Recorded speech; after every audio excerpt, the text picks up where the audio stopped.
Hello दर्शक नमस्ते, म जेएम छेत्री। आज म चाहिँ ताचिकाउमा भिसा अप्लाई गर्न आएको थिएँ र चाहिँ जापानमा नआउनुहोस् होइन, आउनुहोस् जापानमा, तर भाषा बुझेर आउनुहोस्। र विशेष गरी कुक भिसा, यो के अरे स्टुडेन्ट भिसा एसएसडब्ल्यूमा चाहिँ गर्छु, ठुलै कमाउँछु भन्ने चाहिँ सपना नदेख्नुहोस्। नेपालमा बसेर जस्तो तपाईँले फोटोमा देख्नुहुन्छ, भिडियोमा देख्नुहुन्छ, त्यस्तो सजिलो छैन जापान। म चाहिँ ताचिकाउमा भिसा अप्लाई गर्न आएको थिएँ र यहाँको वातावरण तपाईँले देखिसक्नु भएको होला।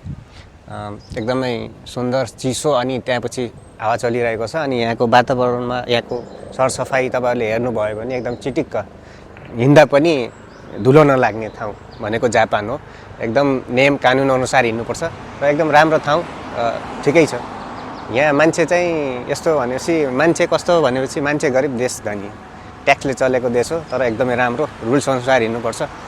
ठिक छ, जय नेपाल।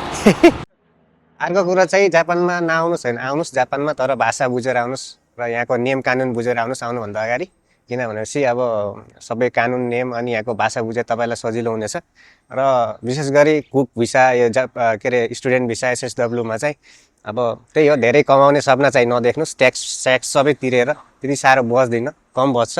त्यस कारणले चाहिँ अब ठुलै देश जान्छु, ठुलै पैसा खर्च गर्छु, ठुलै कमाउँछु भन्ने चाहिँ सपना नदेख्नुहोस् नेपालमा बसेर। जस्तो तपाईँले फोटोमा देख्नुहुन्छ, भिडियोमा देख्नुहुन्छ, त्यस्तो सजिलो छैन जापान।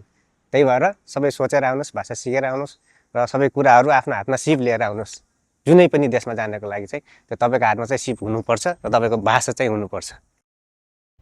सेतो जुत्ता, कालो प्यान्ट, हातमा ट्याटु अनि रातो ज्याकेट, आँखामा कालो चस्मा भएको यो मान्छे जापानको फटा मान्छे हो।